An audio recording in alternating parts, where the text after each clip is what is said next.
Hey friends, one more exciting conversation. I'm really enjoying myself today. I've got such wonderful people that I'm meeting. This is Sanjay. Sanjay has Eastern Software Systems, which has 250 customers in Africa.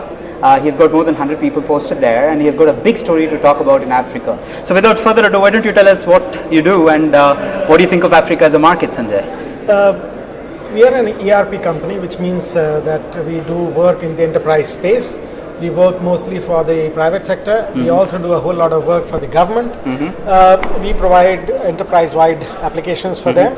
And why I'm excited about Africa is that it is just the place to be. Mm-hmm. A lot of people talk about this century belonging to India and China.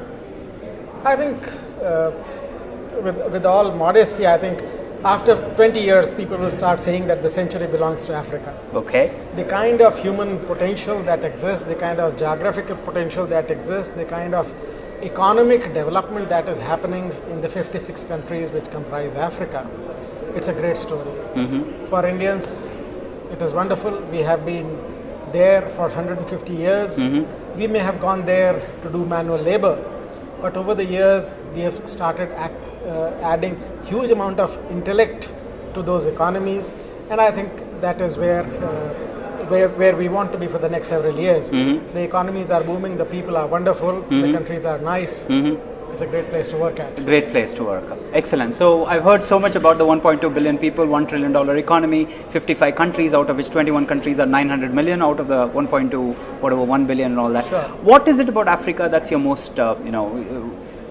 treasured moment? What is the most insightful insight you have about Africa? That's a tough one. I've been going to Africa and I must have made over 50 trips in the past 10-12 years. Okay. Each country is absolutely unique. Uh-huh. And we make a mistake that we think of Africa as one monolith. It is not. It is like saying that all of Asia is the same. Mm-hmm. It is not, you know that. Even within our neighbors, there are so many cultural, economic, social diversity. Similarly for Africa, it behaves like 56 countries, and therefore my experience in each of these countries has been very unique. Mm-hmm. And I am completely impressed by the openness and the hospitality of the people. Mm-hmm. They are absolutely wonderful to work with, very open, very warm-hearted, and I think great people to know personally as well as professionally. Mm-hmm. So that is what I would say is my biggest takeaway in the past many years that I have been visiting Africa. Mm-hmm. Whether you speak their language or you don't, it doesn't really matter. It doesn't matter. You can still relate to them very warmly. Okay, but you're obviously a very warm person, I can see that, so perhaps that's helping there as well. What was your breakthrough moment in Africa? What was it? When was it that you said, aha, that's a time I've cracked it? You know what, that we went there 12, 13 years ago as a lark. Somebody said there is an ERP inquiry. I didn't even understand that how can a country in Africa have an ERP inquiry. I was completely uneducated about Africa and its development at that time.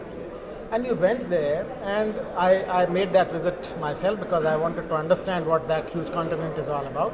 So I went to one of those countries, and as Which luck one? would have, this was Kenya. Mm-hmm. And as luck would have it, the first two people that we got in touch with both gave us business. Wow. And then I said, hey, this appears to be an interesting place where Indian IPR is respected, Indian technology is respected, and the values that you get are very reasonable. I'm not saying that they are great values, they are not, because these are economies that are still developing. But once you, and so that was like our wow moment, where we approached the first few customers, we got business, and we were able to roll out the ERP very successfully. Okay. So that became our guiding point, and after that we sort of decided to make success in one country, and then we said that this model works, and we rolled it out over many countries. Now we work in various parts of Africa, North Africa, South Africa, East, West, Central. We have hubs in each of these broad geographies, and we work out of those places. Excellent. And what about scaling up and delivery challenges? Were there, how would you sort of look at that? Oh yes, delivery challenges are at both ends. One is the customer who's new to the ERP business. One thing I would like to say is that almost all of Africa is doing leapfrogging in technology.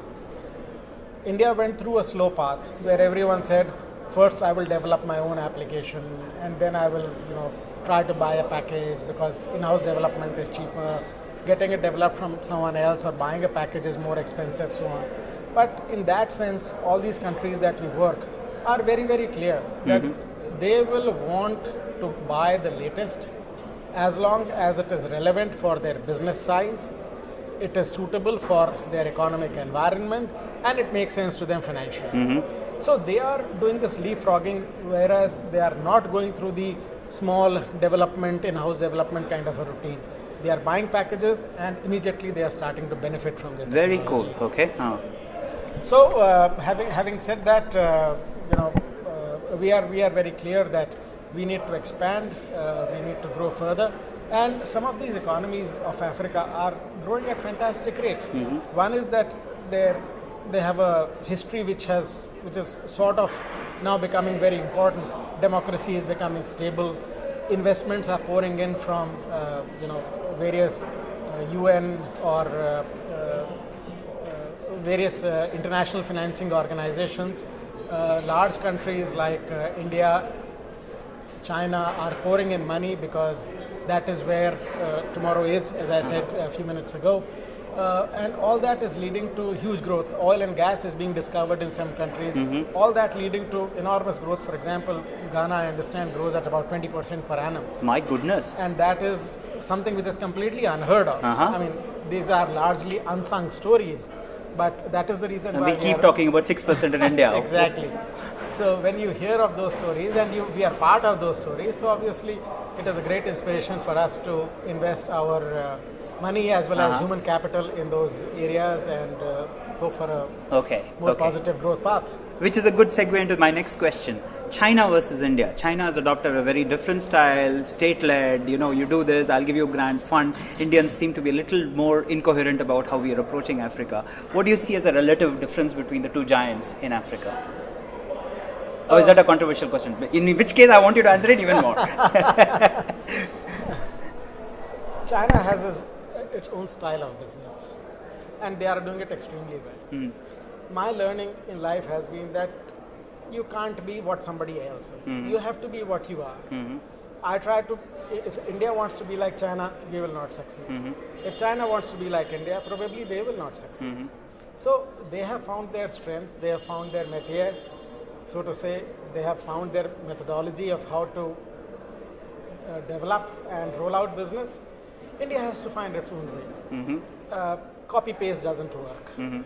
And I guess, so therefore I'll answer that question in the sense that China is doing great and India can do great, and I don't see any reason why it can't be done, except that it requires a little bit of focus, and we need to realize that all the billions of dollars that Indian government is pumping into Africa, some of that needs to be a little bit more coherently thought through. And also structured so that the long-term benefits to us as a country occur. It is not a grant in the sense of a philanthropic grant. It is being done at the government level so that in the next 10 years, 15 years, 20 years, the benefit of those relationships that India is hoping and wanting to develop indeed get developed, and the economic cohesiveness starts benefiting our economy as well. Very good answer. You also skirted the answer very well. I loved it. So great. Last question. What drives you? What is it about you? You obviously are a warm person. You got a good ability to connect with people, all that stuff. So what is it about you that drives you? I love my job. When I come to the office, I'm all motivated. I'm all charged up about the 100 things that I want to achieve. And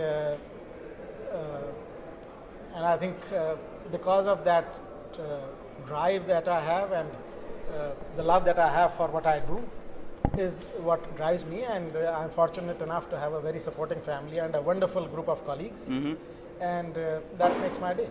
Wonderful. What next for your company? Where are you going next? We want to continue our focus on Africa very, very clearly. We are also keen that we get some large contracts in Africa, and that is going to be our focus for the next couple of years. Very cool, and I'm sure you'll accomplish that. You already have. Best of luck, and thank you very much, and congratulations. Thank you. I enjoyed this discussion. Cheers. Thank you. All the best to you.